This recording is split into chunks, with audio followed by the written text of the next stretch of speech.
Missile আতঙ্ক।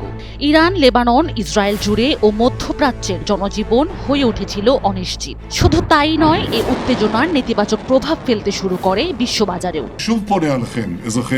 তবে হঠাৎই 7 এপ্রিল পাকিস্তানের মধ্যস্থতায় ইরান যুক্তরাষ্ট্র যুদ্ধবিরতির ঘোষণা দেয়। পাকিস্তানের ইসলামাবাদে আলোচনায় বসার সিদ্ধান্ত নেয় দুই দেশ।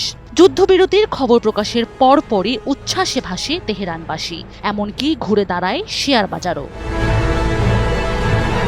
কিন্তু সেই স্বস্তিও দীর্ঘস্থায়ী হয়নি। মাত্র একদিনের ব্যবধানে যুদ্ধবিরতি টেকসই থাকবে কিনা তা নিয়ে নতুন করে শঙ্কা তৈরি হয়েছে। সাথে ইসলামাবাদের সম্ভাব্য বৈঠক নিয়েও তৈরি হয়েছে অনিশ্চয়তা।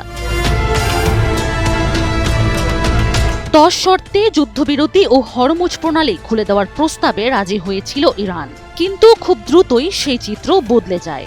শর্ত ভেঙে লেবাননে ব্যাপক হামলা চালায় ইসরায়েল, যেখানে শত শত নিরীহ মানুষের প্রাণহানি ঘটে। ইসরায়েলের এক মন্ত্রী তো এই যুদ্ধবিরতিকে মিস্টেক বলেও উল্লেখ করেন। আর মধ্যস্থতার প্রক্রিয়ায় যুক্ত থাকলেও অবস্থান বদলে ইসরায়েলের পক্ষ নেয় ডোনাল্ড ট্রাম্প। মার্কিন প্রেসিডেন্ট দাবি করেন যুক্তরাষ্ট্র ও ইরানের মধ্যে হওয়া যুদ্ধবিরতির আওতায় লেবানন পড়বে না। শর্ত ভঙ্গ করে লেবাননে হামলার ঘটনায় নীরব থাকেনি ইরান। দেশটির পার্লামেন্ট স্পিকার গালিবাফ অভিযোগ করেছেন যুক্তরাষ্ট্র তাদের প্রতিশ্রুতি লঙ্ঘন করেছে। এ অবস্থায় আলোচনার আর কোনো অর্থই নেই। একই সুরে কঠোর বার্তা দিয়েছে IRGC। তারা সতর্ক করে বলেছেন, লেবাননে হামলা বন্ধ না হলে শত্রুপক্ষকে কঠোর প্রতিক্রিয়ার মুখোমুখি হতে হবে। এদিকে ইরানের প্রেসিডেন্ট মাসুদ পেজিশকিয়ানও স্পষ্ট করেছেন, যুদ্ধবিরতি লঙ্ঘনের যে কোনো ঘটনার জবাব ইরান দৃঢ়ভাবে জানাবে। কিন্তু এত সব অনিশ্চয়তার মধ্যেও পাকিস্তানে বৈঠককে ঘিরে নিরাপত্তা জোরদার করা হয়েছে। নিরাপত্তা ব্যবস্থা এতটাই কঠোর যে ইসলামাবাদে 2 দিন সরকারি ছুটি ঘোষণা করা হয়েছে।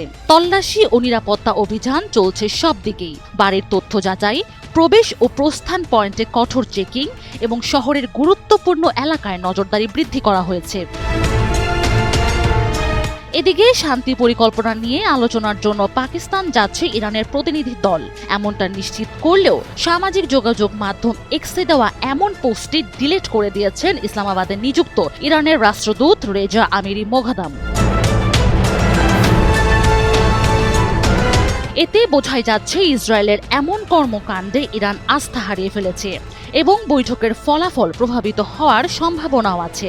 অন্যদিকে বিশ্লেষকরা বলছেন, যুক্তরাষ্ট্র এবং ইসরায়েলের এই যুদ্ধবিরতি হয়তো পুরোপুরি শান্তি প্রতিষ্ঠার জন্য নয়, বরং তাদের কূটনৈতিক ও ভূরাজনৈতিক লক্ষ্য পূরণের অংশ হিসেবেই ব্যবহার করছে। ফলে ইসলামাবাদে আলোচনা অনুষ্ঠিত হবার আগেই ইরান, ইসরায়েল ও যুক্তরাষ্ট্রের এই যুদ্ধবিরতি ভেস্তে যাওয়ার সম্ভাবনাও প্রবল।